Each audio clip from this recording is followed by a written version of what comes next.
You, John Fitzgerald Kennedy, do solemnly swear. I, John Fitzgerald Kennedy, do solemnly swear.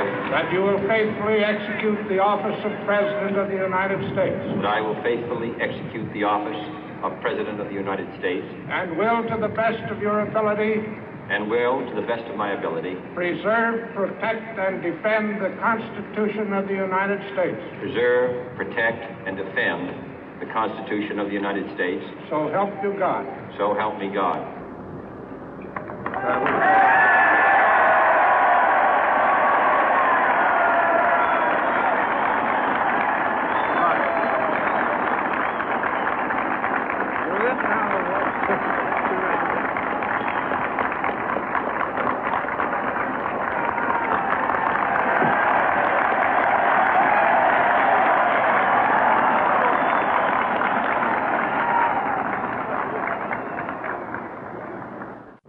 Vice President Johnson, Mr. Speaker, Mr. Chief Justice, President Eisenhower, Vice President Nixon, President Truman, Reverend clergy, fellow citizens.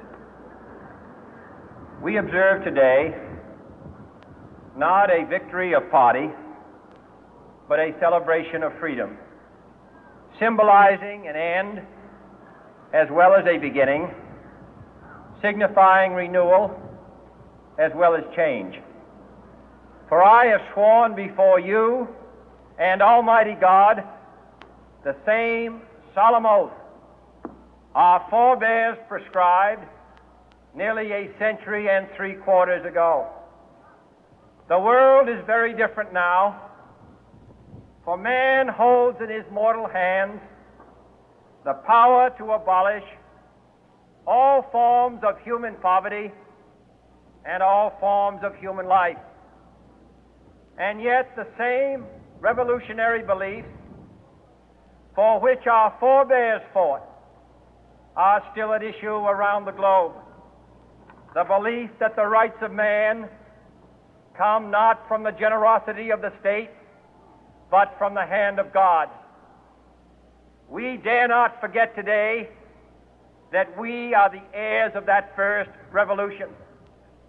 Let the word go forth from this time and place to friend and foe alike that the torch has been passed to a new generation of Americans born in this century, tempered by war, disciplined by a hard and bitter peace, proud of our ancient heritage, and unwilling to witness or permit the slow undoing of those human rights to which this nation has always been committed and to which we are committed today at home and around the world.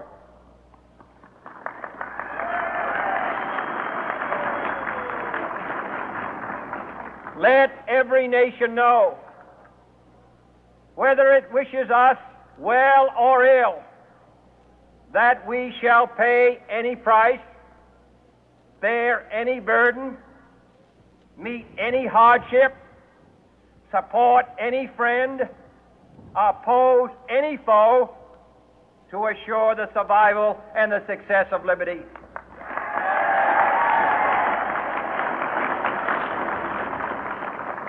This much we pledge and more. To those old allies whose cultural and spiritual origins we share, we pledge the loyalty of faithful friends.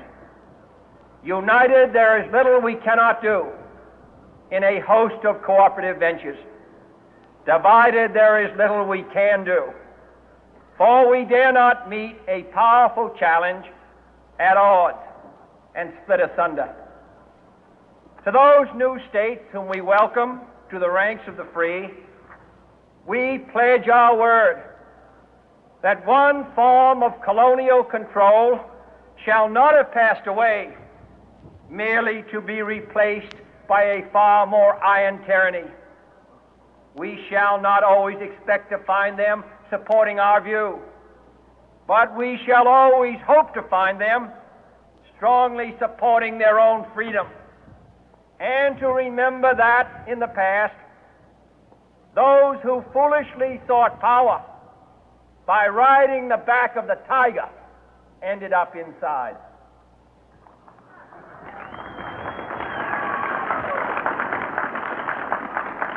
To those people in the huts and villages of half the globe struggling to break the bonds of mass misery, we pledge our best efforts to help them help themselves for whatever period is required, not because the communists may be doing it, not because we seek their votes, but because it is right.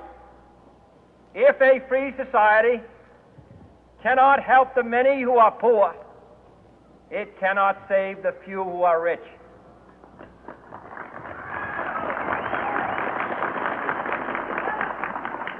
To our sister republics south of our border, we offer a special pledge to convert our good words into good deeds, in a new alliance for progress, to assist free men and free governments in casting off the chains of poverty. But this peaceful revolution of hope cannot become the prey of hostile powers. Let all our neighbors know that we shall join with them to oppose aggression or subversion anywhere in the Americas. And let every other power know that this hemisphere intends to remain the master of its own house.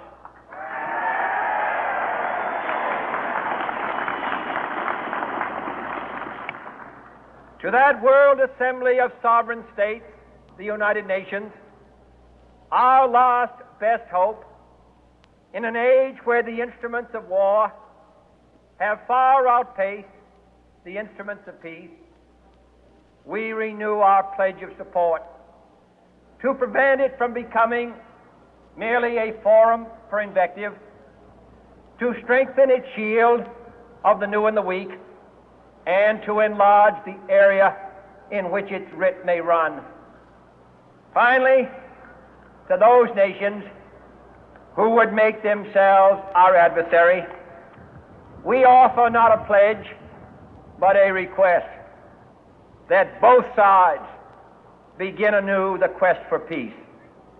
Before the dark powers of destruction, unleashed by science, engulf all humanity in planned or accidental self-destruction, we dare not tempt them with weakness, for only when our arms are sufficient beyond doubt can we be certain beyond doubt that they will never be employed.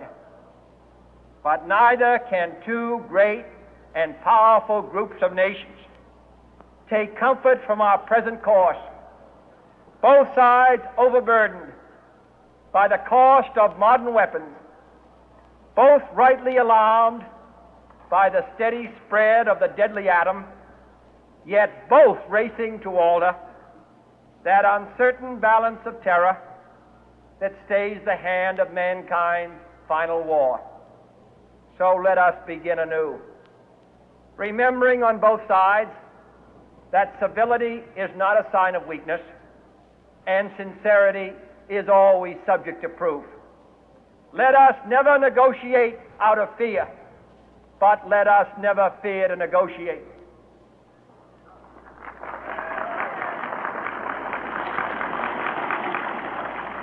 Let both sides explore